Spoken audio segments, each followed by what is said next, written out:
एक दिन महादेव ने पूछा प्रभु नारायण से कि प्रभु, सारी दुनिया आपका ध्यान करती है, आप किसका ध्यान करते हैं? प्रभु नारायण ने कहा कि मैं अपने भक्तों का ध्यान करता हूं महादेव। जिस प्रकार आप ईश्वर का ध्यान करते हैं, ईश्वर भी आपका ध्यान करते हैं। जिस प्रकार आप उन्हें प्यार करते हैं, वो भी आपसे प्यार करते हैं। हरे कृष्णा। ये किस्सा है चंपालाल कर्मा का, जो राजपुर मध्य प्रदेश के बड़वानी जिले के रहने वाले हैं। पेशे से वो वेल्डिंग का काम करते हैं, लेकिन उनके यहां जब भागवत कथा होती है तो उसमें सुदामा का रोल भी वो करते हैं। उनका कहना है कि उनके घर से 10-11 मकान छोड़ करके भगवान सत्यनारायण का मंदिर है। एक दिन पंडित जी ने उनको बुलवाया और पंडित जी ने कहा कि यहां मंदिर में जो है वो पतरा लगाना है, छत पे टीन लगाना है, उसको वेल्डिंग करना है, तो ये काम तुम्हें करना है, पर सामान सारा मैं लाकर दे दूंगा और जो तुम्हारी मजदूरी होगी वो तुम बता देना। तो चंपालाल जी ने कहा कि ठीक है, मंदिर का काम मैं जरूर करूंगा, समय निकाल करके करूंगा। तो उन्होंने मंदिर का काम जो है वो शुरू किया। पंडित जी ने सारा सामान ला करके उनको दे दिया। अब जब सारा काम हो गया तो एक जगह एक पतरे की कमी पड़ गई, टीन की कमी पड़ गई। तो पंडित जी ने कहा कि ये कम कैसे पड़ गया? तो चंपालाल जी ने कहा कि जितना सामान आपने दिया था मैंने सारा लगा दिया है। तो पंडित जी ने कहा कि नहीं, कुछ गड़बड़ किया आपने। अब चंपालाल कर्मा जी ने कहा कि मैंने कहां गड़बड़ की, मेरा ईश्वर जानता है, मैं जानता हूं, मैंने कोई गड़बड़ नहीं की। जितना सामान आपने दिया था मैंने सारा लगा दिया है। ये कम था, यहां नहीं था, तो कैसे लगाता? लेकिन पंडित जी जो है इस बात को स्वीकार करने के लिए तैयार ही नहीं। और चंपालाल जी जो हैं, उनको सिर्फ ये पता था कि मेरा ईश्वर सच जानता है और मैं सच जानता हूं। और सच्चा व्यक्ति ज्यादा बहस करता नहीं। तो चंपालाल जी ने कहा कि ठीक है, आपको ऐसा लगता है कि गड़बड़ मैंने की है तो मेरे पैसे से आप पैसे काट लीजिए। और पंडित जी ने उसके पैसे से पैसे काट लिए। जब पैसे काट लिए तो चंपालाल जी ने बोला कि आज के बाद मुझे किसी भी काम के लिए बुलाना मत, उसी को बुलाना जिस पर आपको भरोसा हो।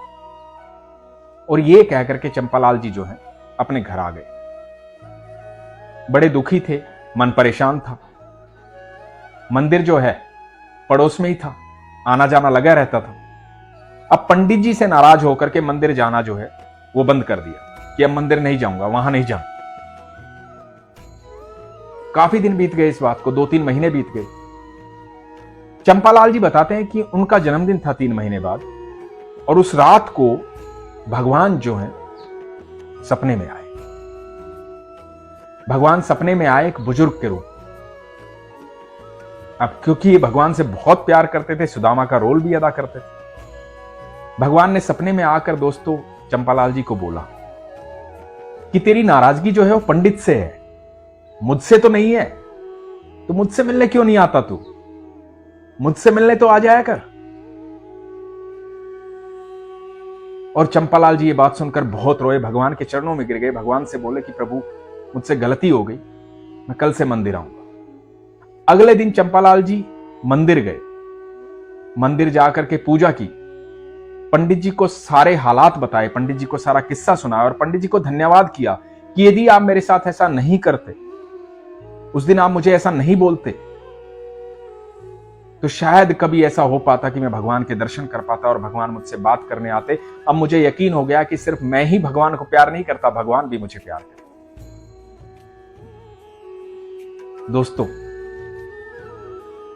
इस बात से 2 बातें हमें सीखने को मिलती है।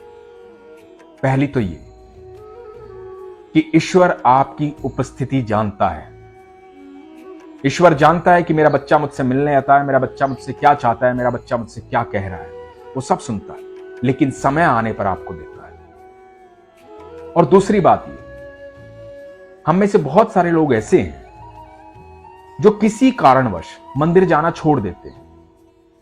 मैंने बहुत लोगों के मुख से सुना है कि वहां जो है पंडित जी ऐसे बात करते हैं, वहां चंदा ज्यादा मांगते हैं, वहां कुछ भी, वहां तो धंधा बना रखा है, वहां ऐसा कर रखा है, उस मंदिर में कुछ है ही नहीं, अब तो बिजनेस हो गया है।